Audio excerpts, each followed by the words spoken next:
এই একখান রেসিপি যা খায় শাশুড়ি তো দূরের কথা, পাড়া প্রতিবেশী সকলের মুখে একবারে বন্ধ করে দিতে পারবেন। এর জন্য কি লাগবে, একটা বাটির মধ্যে কুচি করে রাখা মোচা নিয়ে নিন, তারপর পরিমাণ মতো বেসন দিয়ে দেবেন, তারপর পরিমাণ মতো চালের গুঁড়ো দেবেন। চালের গুঁড়োটা দিলে কি হবে, বড়াটা সুন্দর মানে ক্রিস্পি হবে, একদম খেতে ভালো লাগবে।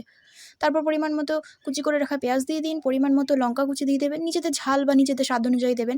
তারপর আর কি দেবেন, একটুখানি নুন দিয়ে দেবেন, তারপর আপনার পরিমাণ মতো একটুখানি হলুদ দিয়ে দেবেন, দিয়ে মিশ্রণটাকে ভালো মতো হাত দিয়ে মাখবেন। তাহলে কি হবে, কোনো জায়গায় মশলাটা বেশি জমে যাবে না, সুন্দর হবে। তারপর কী করবেন, পরিমাণ মতো জল দেবেন, বেশি জল দিয়ে দেবেন, অল্প অল্প করে জল দেবেন আর অল্প অল্প করে মাখবেন, একদম ঠিক করে ফেলবেন না ব্যাটারটা। দেখুন এরকম টাইট ফিট করবেন, শক্ত করবেন, তাহলে খেতে ভালো লাগবে। বেশি জল জল করলে একদম পাতলা গাঢ় হয়ে যাবে, ভালো লাগবে না, টেস্ট আসবে না। তারপর একটা কড়াইতে তেল চাপিয়ে দেবেন, তেলটা গরম হয়ে গেলে কি বড়ার শেপে দিয়ে দেবেন, বাস। তারপর কি ওই আর কি এপাশ ওপাশ ধপাস, মানে আর কি উল্টে পাল্টে নেড়ে চেড়ে লাল লাল করে ভেজে তুলে নেবেন, বাস রেডি। এটা একবার শাশুড়িকে খাওয়ান না, দেখবেন বৌমার তারিফে